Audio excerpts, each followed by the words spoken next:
Madam Jitendra Shirsat, प्रभाग क्रमांक 9ची मी नगरसेविका। आज दिनांक 8 जून रोजी आपल्या फुले नगर येथे 2-3 दिवसापूर्वी तेथेच राहणाऱ्या रहिवासी संतोष दामोदर या विकृत व्यक्तीने त्याच ठिकाणी राहणाऱ्या एका महिलेची छेड काढली।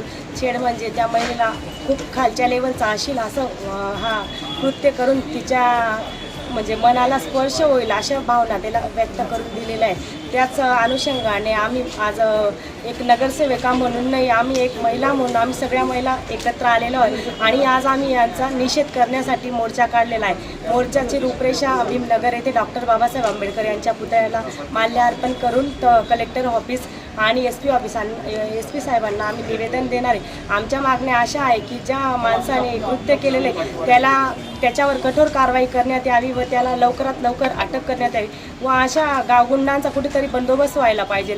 जर त्याला आळा घातला नाही तर उद्या उठून दुसरे देखील पुरुष अशा काही महिलांना त्रास देतील।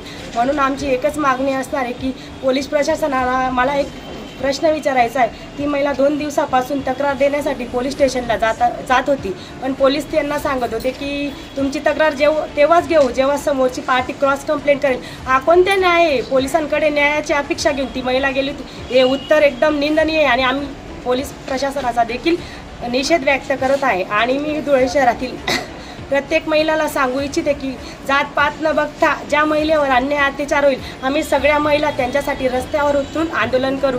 आणि या घटनेची दखल आपले धर्मयोद्धा आमदार अनुपभाई अग्रवाल यांनी देखील घेतली। संबंधित महिला आणि स्थानिक नगरसेविका किरणताई व प्रतिभा काकू व जयश्री काकूंना सांगितलं, त्यांनी तात्काळ भैयांना कळवलं। भैयांनी देखील या घटनेची म्हणजे सखोल तपास व्हावा अशा अनुषंगाने आदेश केले आहे व भैयांनी आम्हाला सांगितले जिथे तुम्हाला मदत लागेल या आरोपीला शिक्षेसाठी तेथे आम्ही पुढे राहू। आणि मी प्रत्येक महिलेला सांगू इच्छिते की आज त्या महिलेवर अन्याय झाला आहे म्हणजे आपल्यावर झालेला आहे। प्रत्येक महिलेसाठी आपण उभं राहिले पाहिजे। आज जो मोर्चा झालेला आहे खूप यशस्वीरित्या झालेला आहे आणि आमचे नेते मंडळींनी देखील आम्हाला खूप मोठ्या प्रमाणात प्रोत्साहन दिलेलं, म्हणून हा मोर्चा आमचा यशस्वी झालेला आहे। आमची एकच मागणी आहे की 24 तासात आरोपीला अटक झाली पाहिजे। आम्हाला सगळ्या महिलांनी खूप कोऑपरेट केलं आणि कष्ट करू गरजू महिला आमच्या भागातील कामधंदे सोडून एका महिला पीडितेसाठी ते आज मोर्चात सहभागी झालेले आहे। जे सहभागी झालेले पदाधिकारी, नगरसेवक तसेच माझे नेते मंडळी सगळ्यांचे आम्ही महिलांच्या वतीने आभार व्यक्त करतो। जय भीम, जय संविधान, जय शिवराय।